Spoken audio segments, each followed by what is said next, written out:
오늘 이 아침 우리에게 주시는 하나님의 말씀 히브리서 9장 23절에서 28절의 말씀이 되겠습니다. 23절에서 28절의 말씀 한 목소리로 합독하시겠습니다. 그러므로 하늘에 있는 것들의 모형은 이런 것들로서 정결하게 할 필요가 있었으나 하늘에 있는 그것들은 이런 것들보다 더 좋은 제물로 할지니라.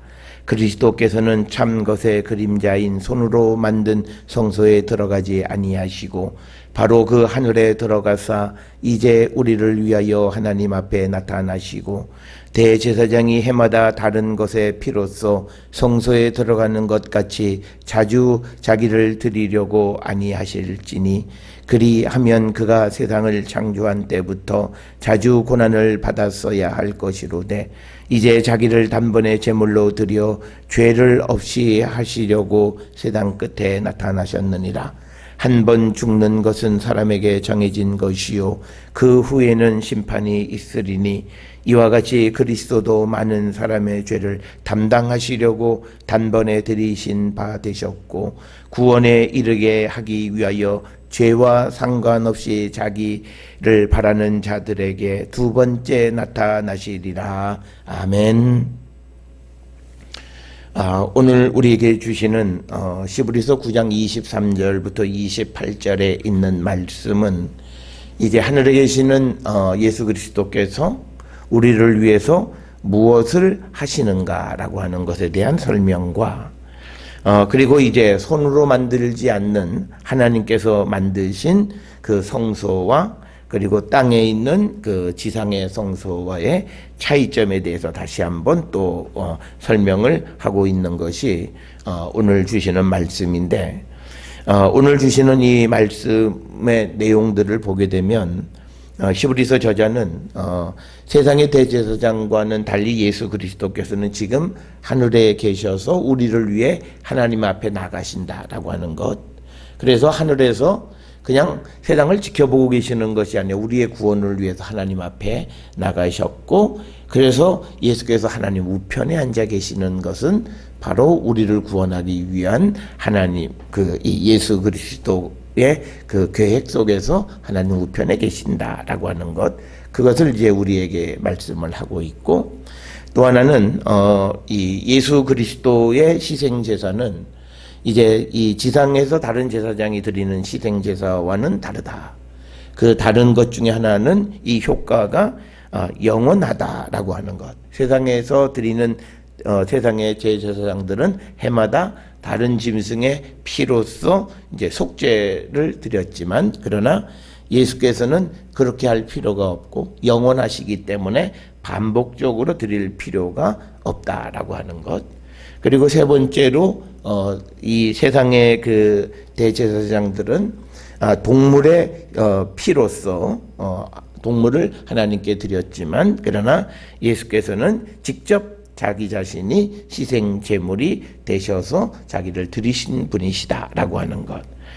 그러면서 이제 오늘 주시는 본문의 말씀에 보면 이제 아직 세상의 끝날은 오지 않았고 그래서 그리스도께서는 마지막 이 승리를 축하하기 위해 다시 오시는 분이시다. 28절에 다시 오시는 주님에 대해서 말씀하는데 특별히 우리가 28절에 있는 말씀에서 굉장히 중요한 말씀이 이제 죄와 상관이 없이 자기를 바라는 자들에게 두 번째 나타나시리라.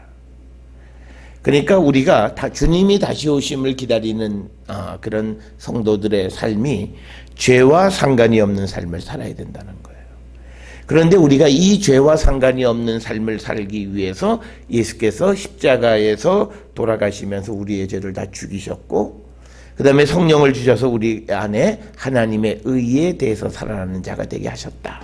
그래서 우리는 특별히 이 히브리서에 나와 있는 말씀들을 통해서 보면 오늘날 많은 사람들이 사람이기 때문에 죄를 질 수밖에 없다 그러면서 그냥 자기 마음속에 있는 더럽고 이기적이고 그리고 어둠의 그림자들을 그냥 가지고 살아가면서 내가 예수 믿는다라고 하는 그 말씀을 하게 되면 오늘 주시는 28절의 말씀에 죄와 상관없는 없이 자기를 바라는 자, 그들에게 예수께서는 두 번째 나타나신다. 그래서 우리가 이 세상을 살아갈 때 어쩌면 우리가 그 죄와 관계없는 자의 삶을 살아야 됩니다. 우리가 동과 서가 먼 것처럼 죄와 상관이 없다는 건 뭐냐면 동과 서는 영원히 만나지 않아요. 그러니까 우리는 영원히 예수 그리스도가 우리의 죄를 속해 주신 이후에 우리는 죄와 영원히 관계없는 자가 되어야 돼요.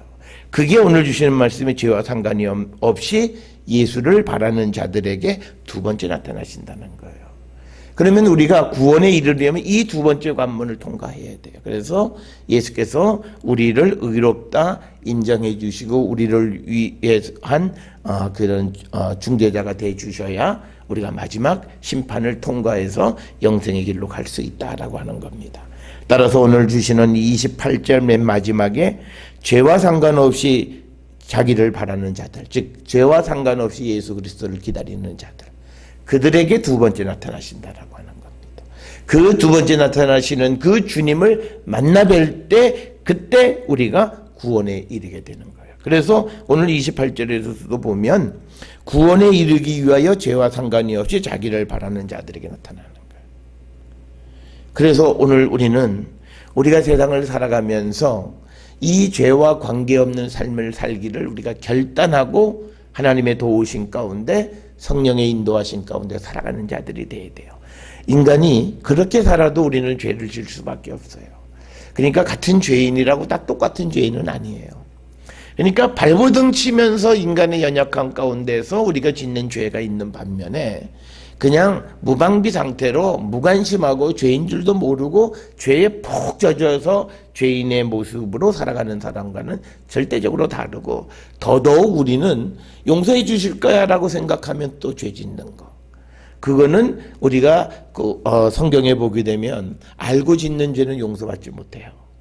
우리가 살인을 해도 그 사람이 이것이 사람을 죽일지 모르고 우리가 소위 업무상 과실치사 같은 그런 일들로 생명을 우리가 잃었을 때는 도피성에 가서 우리가 생명을 구원할 수 있지만 그러나 그가 알고 고살 즉 의도해서 죄를 짓는 것은 용서받을 수 없다.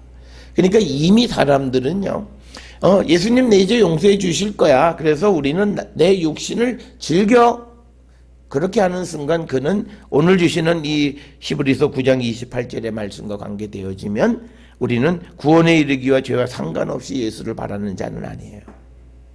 그의 전제가 뭐냐면 구원에 이르기 위해서 죄와 상관이 없어야 된다는 거예요.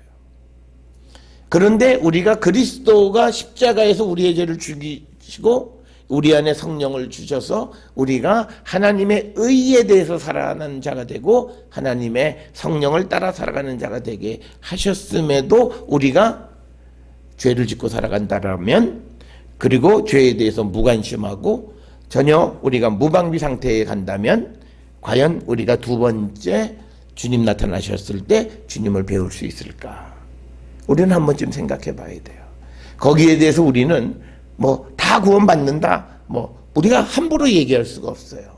오늘 주시는 이 본문의 말씀에서는 엄정하게 조건이 딱 있어요.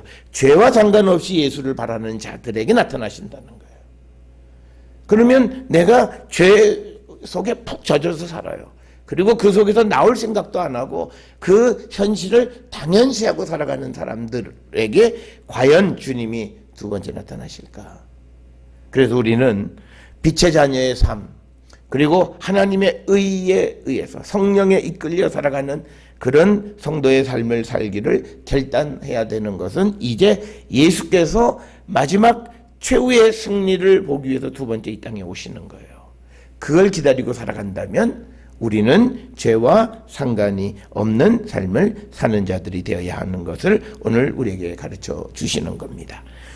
오늘 주시는 본문의 말씀에 보게 되면 이제 23절에서 하늘에 있는 것들의 모형, 그러니까 세상에 있는 성소는 하늘에 있는 것들의 모형에 지나지 않는다는 거예요.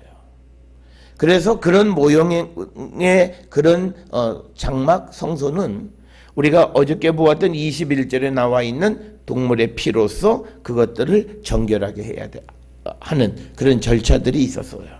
그런데 하늘에 있는 그것들은 이런 것들보다 더 좋은 제물로 할 것이다.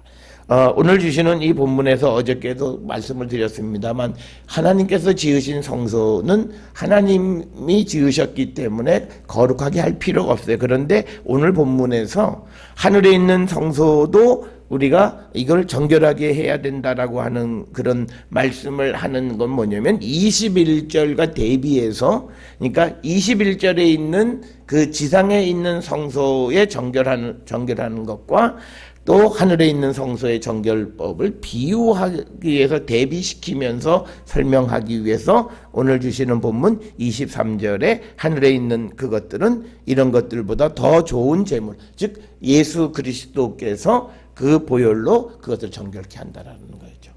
그래서 오늘 주시는 23절에서 강조점은 지상 성소와 하늘 성소의 차이를 설명하는 겁니다. 이것은 이 히브리서에서 아주 지속적으로 설명하는 거예요. 그 이유는 예수 그리스도의 대제사장으로서의 속죄의 그 제물이 돼서 보혈을 흘리신 그 피의 그 효능, 이것이 세상에 있는 동물의 피의 효능과는 비교할 바가 아니다.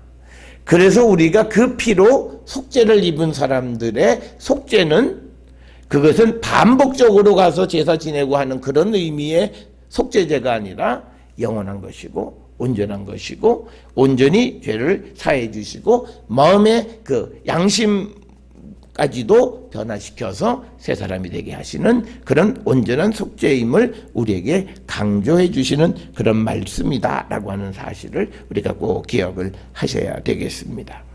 그러면서 24절에 보면 그리스도께서는 참 것의 그림자, 그러니까 지상에 있는 성소를 오늘 주시는 본문에 보면 23절에 하늘에 있는 것의 모형 혹은 참 것의 그림자다. 그러니까 참 성소의 그림자에 지나지 않는다, 이렇게 얘기하고, 여기서 말하는 참 것은 하늘에 있는 하늘 성소를 이야기하는 겁니다. 그래서 예수 그리스도께서는 참 것의 그림자인 손으로 만든 성소에 들어가지 아니하시고 바로 하늘에 들어가서 우리를 위하여 하나님 앞에 나타나시는 분이시다 라고 하는 겁니다. 그래서 24절에서 예수께서는 지금 무엇을 하고 계셔요? 왜 하늘로 올라가셨는가? 그리고 지금 무엇을 하고 계시는가? 그걸 설명해 주는 말씀입니다. 그러면서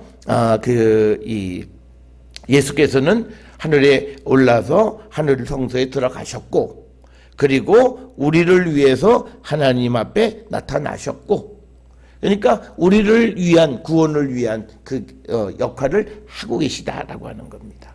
자, 그래서 여기서 우리가 오늘 하나님 앞에 바로 하나님 우편에 앉아 계신다라고 하는 것은 지상 성소에서 우리가 성소의 구조를 설명할 때 첫째 성소가 있고 그 다음 장막을 들추면 그 다음에 지성소가 있는데, 성소까지는 들어가지만 지성소는 1년에 한 번 대제사장이 대속죄일에만 들어가는 그것과 비교해서 지금 예수께서는 하늘 성소에 하나님 옆에 계셔서 우리의 구원을 위해서 관심을 가지고 영원한 관심을 갖고 계시는 분이시다라고 하는 거예요.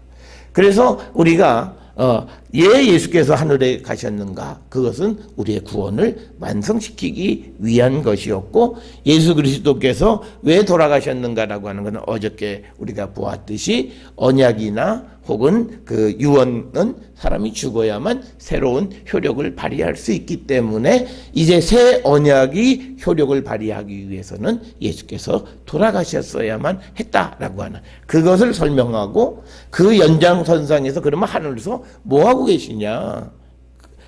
지속적으로 우리의 구원을 위해서 하나님 앞에 나가시는 분이시다. 그래서 우리가 이 지상의 제사장과 예수 그리스도의 그 차이가, 지상의 제사장들은 하나님 앞에 함부로 나갈 수가 없었어요. 그런데 예수님은 항상 하나님 곁에 계셔서 우리의 구원을 위해서 속죄하시는 분이 예수 그리스도이시다라고 하는 것을 우리에게 가르쳐주는 그런 말씀이 되겠습니다. 그래서 오늘 주시는 25절에 보면 대제사장이 해마다 다른 것의 피로써 성소에 들어가는 것 같이 자주 자기를 드리지 아니하시. 그러니까 예수 그리스도의 속죄는 단 일회성이라는 거죠. 한 번 드리셨다는 거예요. 그런데 이제 지상에 있는 대제사장들은 해마다, 그리고 또 매일같이, 그리고 다른 동물을 잡아서 늘 다른 피로 계속 속죄를 돌아가면서 이렇게 하는데, 예수께서는 그럴 필요가 없는 분이시다라고 하는 겁니다. 단번에 들이셨다라고 하는. 그래서 이 히브리서에서 강조하는 것은 예수 그리스도께서 몸소 희생 제물이 되신 것은 그 제사가 단번에 한 번으로 끝나기 때문에 예수 그리스도의 그 희생 제사의 그 유일성을 우리에게 강조하고 있습니다. 그래서 만약에 26절에 있는 말씀이 그리하면 그가 세상을 창조한 때부터 자주 고난을 받았어야 할 것이다. 이 말은 우리가 25절과 26절을 요즘 새로 번역하는 새 번역에 보면요, 이렇게 번역이 돼 있어요. 25절을 대제사장은 해마다 짐승의 피를 가지고 성소에 들어가지만 그리스도께서는 그 몸을 여러 번 바치실 필요가 없습니다. 26절, 그것은 그가 그 몸을 여러 번 바치셔야 하였다고 하면 그는 창세 이래로 여러 번 고난을 받으셔야 했을 것이기 때문입니다. 그러나 이제 그는 자기를 희생제물로 드려 죄를 없애시려고 그 시대의 종말에 오직 한 번 나타나셨습니다. 이렇게 우리에게 말씀을 새롭게 번역을 해주는 거죠. 그러니까 만약에 예수님의 제사가 여러 번 필요하다면 창세 이래로 예수님은 수없이 많은 고난을 당하셨을 것이다라고 하는 거예요. 그래서 우리가 예수 그리스도를 믿으면서 배반을 하고 배교를 하고 그리스도를 떠났다가 다시 예수님을 십자가에 못 박으셨다는 이유가 바로 이거예요. 그래서 한 번 드려진 제사, 그래서 한 번 은혜를 맛보고, 그런데 그가 배교하게 되면 그에겐 다시 기회가 없다는 거예요. 그 말씀은 이 말씀과 밀접한 관련이 있는 말씀이 되겠습니다. 그래서 25절, 26절에서 강조하고 있는 말씀은 뭐냐면 예수 그리스도의 제사는 한 번 유일적으로 드려진 것이다 라고 하는 겁니다. 그러면서 그 세상 끝에 나타나신다라고 하는 그것은 뭐냐면, 이제 우리가 9장 28절에서도 보면 구원에 이르게 하기 위하여 죄와 상관이 없는 자기를 바라는 자에게 두 번째 나타나시리라 라고 하는 거고, 그러니까 지금은 이제 예수께서 하늘에서 기다리시는 거예요. 언제까지? 예수님이 재림하실 때까지. 그래서 그 재림하실 때가 역사의 종말인 거죠. 아직 그 종말이 이르지 않은 거예요. 그래서 이제 세상 끝날에 나타나신다라고 하는 거죠. 그러니까 세상 끝날까지는 예수께서 이제 우리 기다리고 계시는 거고, 우리가 10장 13절에 보면요, 이거 정확하게 우리에게 묘사하고 있어요.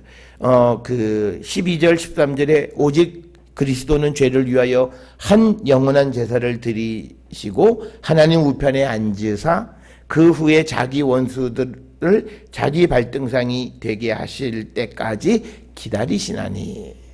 그러니까 지금 예수께서는 하늘 성소에서 하나님 우편에 계시면서 마지막 종말의, 역사의 종말의 때까지 기다리신다는 거예요.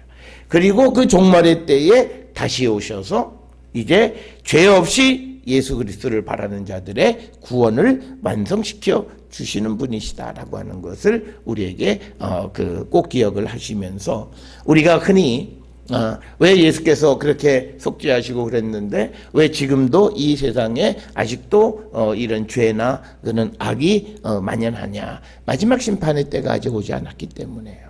그때를 지금 기다리시는 거예요. 그래서 우리는 지금 예수께서 이제 승천하셔서 하나님 우편에 앉아 계시면서 이제 다시 오시는 최후의 승리의 그날까지 기다리시는 그 기간을 살아가는 거예요. 그 기다리는 기간 동안 우리는 어떻게 살아야 되느냐? 28절 끝에 있는 것처럼 죄와 상관없이 예수를 바라는 자의 모습으로 살아야 되는 거예요.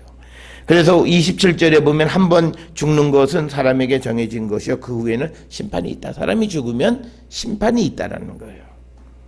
그래서 이와 같이 그리스도도 많은 사람의 죄를 담당하시려고 단번에 들이신 바 되셨고 구원에 이르기 위하여 죄와 상관없이 자기를 바라는 자들에게 두 번째 나타나신다라고 하는 겁니다. 그래서 우리가 이 앞에서도 서두에서도 말씀을 드렸습니다만 지금 우리는 다시 오시는 주님을 기다리는 거예요.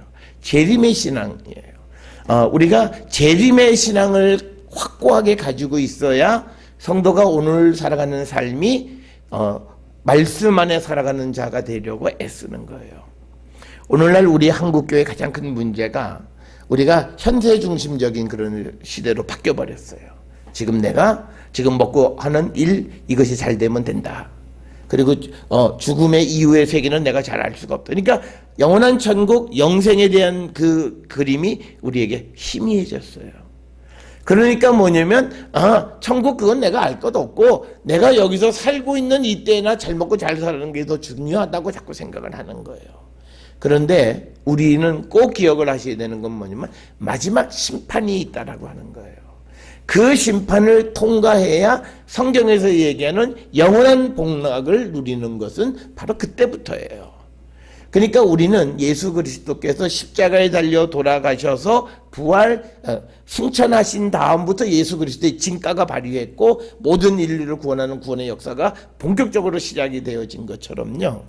우리도 이제 우리가 죽어서 이제 마지막 최후의 심판 때에 우리가 영생으로 들어가야만 그때 하나님 백성이 누리는 정말 기쁜 복락을 그때부터 누리기 시작한다는 거예요.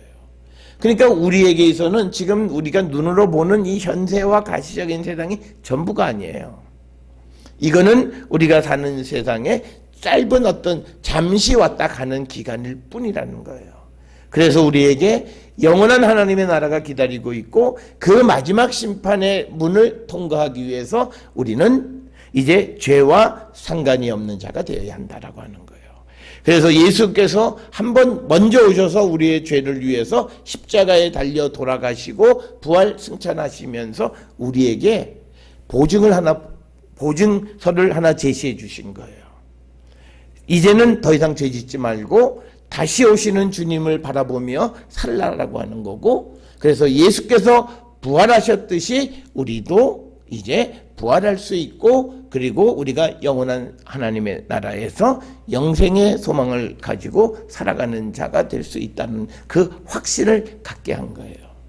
그것이 이제 첫 번째 예수께서 오셔서 우리에게 보여주신 거라면, 이제 하늘에 오르셔서 마지막 심판의 때를 기다리고 계시는 그 시대를 사는 우리의 모습은 오늘 주시는 28절처럼 죄와 상관없이 우리가 예수 그리스도를 바라보며 살아가는 자들이 되어야 한다. 그래서 우리는 오늘을 살아가면서 무엇을 바라고 사는가? 우리는 예수 그리스도를 소망하며 살아가는 거고, 다시 오시는 주님을 만날 그 생각을 가지고 살아야 되고 그 소망을 가지고 살아야 되는데, 내가 주님을 만날 수 있으려면 나는 죄와 상관이 없는 삶을 살아야 돼요. 그러면 오늘 내가 어떻게 살아야 되느냐? 하나님의 말씀 가운데서 말씀대로 순종하고 성령의 인도하신 가운데 하나님의 뜻을 이루며 살아가는 자가 되기를 힘쓰는 거예요. 그래서 우리가 지금 우리 사회에 어떤 교회나 또는 성도들이나 또는 모든 도덕적인 해이해지고, 그리고 하나님 말씀이 효력을 찾고 잃어가는 이 시대에 우리가 하나님 말씀의 그 권위를 회복하려면요, 우리에겐 부활을 넘어서서 재림의 신앙이 있어야 돼요. 우리는 부활의 신앙까지는 가지고 있어요. 그래서 내가 다시 살아난다, 그리고 내가 다시 회복된다, 거기에. 그런데 그것이 전부가 아니라 우리가 가야 할 길은 계속 지속적으로 영원한 하나님의 나라를 향해서 가는데, 그때까지 우리가 이 땅을 살아가면서 죄와 상관이 없는 자가 되어야 된다는 거예요. 그러니까 우리가 간혹 어떤 이들이 무슨 나는 구원에 확신이 있고, 그래서 나는 이미 무슨 구원을 받았기 때문에 내가 무슨 잘못을 해도 내 구원하고는 상관이 없다, 이런 말은 성경하고는 관계가 없는 얘기예요. 그 말들은 뭐냐면 성경을 사람이 인위적으로 해석을 해준 것을 따라가는 거예요. 그래서 우리가 하나님의 말씀을 잘못 이해하면 우리가 이단되는 게 다른 게 아니에요. 하나님의 말씀과 말씀 속에서 우리가 이게 어떤 경우에는 잘 해석이 안 되면 그냥 내버려둬야 돼요. 이거를 인위적으로 해석을 하다 보면 하나님 말씀과 다른 해석을 하게 되고, 그래서 사람들은 그 말을 혹하지만 그거는 하나님의 말씀에 대한 사람의 해석일 뿐이에요. 그것이 옳고 그르다라고 하는 것은 그거를 믿는 사람들의 집단에서는 옳은 거지만, 그러나 다른 하나님의 말씀과 충돌을 일으킬 때는 우리가 우리가 주장하던 모든 걸 내려놔야 돼요. 우리가 사람의 어떤 해석이 하나님의 말씀보다 앞설 수는 없어요. 그걸 우리는 꼭 기억하셔야 돼요. 그래서 오늘날 우리가 시대의 어떤 사조를 주장하는 것은 굉장히 위험한 거예요.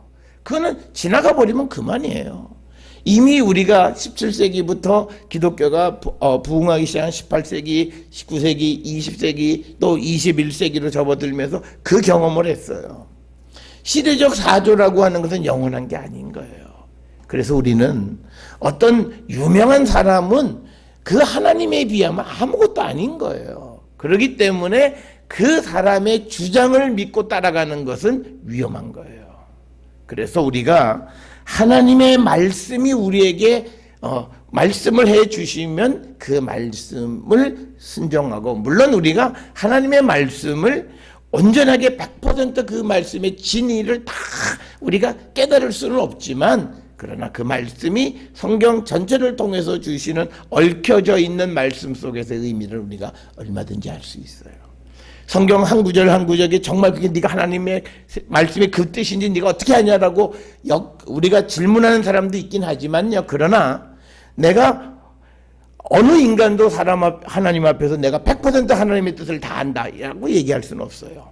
그렇지만 성경에 있는 여러 말씀, 성경 전체를 통해서 얽혀서 또 우리에게 주시는 말씀의 의미를 통해서 우리는 그 말씀의 의미가 틀리지 않게 무슨 뜻인지를 알 수 있다는 거예요. 그래서 오늘 주시는 본문의 말씀에서 우리가 예수를 믿고 예수를 영접하고 살아가는 사람들의 삶에 가장 중요한 것은 죄와 상관이 없어야 돼요. 죄와 상관이 없는 삶을 살아가기를 결단해야 돼요. 그래서 우리가 성령의 도우심을 통해서, 성령의 충만함을 통해서 내가 무슨 능력을 그거 다 필요 없어요. 물론 하나님이 어떤 사명을 주시려면 그 능력도 주시겠지만, 우리가 세상을 살아가는데 가장 소중한 것은 성령 안에서 우리 안에 있는 모든 죄성을 죽여야 돼요.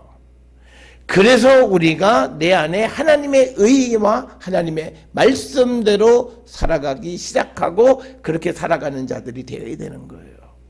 그래서 하나님 기다리시는 거예요. 우리의 변화의 가능성을 보고 기다리시는 거예요. 우리가 흔히 얘기하기를 베드로 전서에서 보면 하나님께서 모든 사람이 다 구원받기를 원하신다. 그런데요, 그 말씀이 있지만 아무도 말씀 안에 변화받으려고 하질 않아요. 그러면 어떻게 되겠어요? 심판의 때가 정해져서 심판의 때, 하나님이 정한 어느 때에 심판이 오면 그들은 죄의 심판을, 불의의 심판을 받을 수밖에 없는 거예요. 그래서 우리는 예수 그리스도를 믿는 사람은 무조건 선해야 돼요. 무조건 죄가 없어야 돼요. 무조건 악하면 안 되는 거예요. 그래서 우리가 죄와 상관이 없이 우리가 예수를 바라고 그리스도를 바라는 자들에게 두 번째로 우리에게 나타나서 우리의 구원을 완성해 주시는 분이시다. 그래서 오늘날 기독교가 너무 인본주의적으로 흐르고 있어요. 인간의 본성을 너무 강조하고 있고요. 인간이 그런 감정을 가지면 그런 감정대로 살아가는 것을 마치 성령의 역사를 무시하는 거예요. 우리가 흔히 지금은 성령 시대라고 얘기하면서 성령의 역사를 무시하고 있어요. 아이러니예요. 그러니까 변화가 없어요. 예수를 믿으면서 아무 변화가 없어요. 그러면서 나는 예수를 따라간다고 얘기를 하는 거예요. 그런 우리의 잘못된 현실을 오늘 주시는 28절에 예수님이 다시 나타나셔서 구원을 이루어 완성시켜 주시는데, 그럴 때 주님이 나타나는 것은 죄와 상관없이 예수를 바라는 자들에게 나타나신다는 거예요. 그래서 우리가 세상을 살아가는 죄의 유혹에서 나를 지키기 위해서 성령의 도우심과 하나님의 도우심 속에서, 그래서 우리가 믿음 안에 승리하는 그런 성도의 삶을 살기로 결단하고, 오늘도 우리를 유혹하고 우리를 죄로 이끌어 가려고 하는 모든 유혹을 주님의 도우심 가운데서 우리가 이기는 자가 될 수 있기를 주의 이름으로 축원합니다. 그래서 우리가 주기도문에서 예수님이 왜 우리 보고 날마다 기도할 때마다 시험에 들게 하지 마시옵고 악에서 구하시옵소서 이 기도를 왜 하라 그랬냐는 거예요.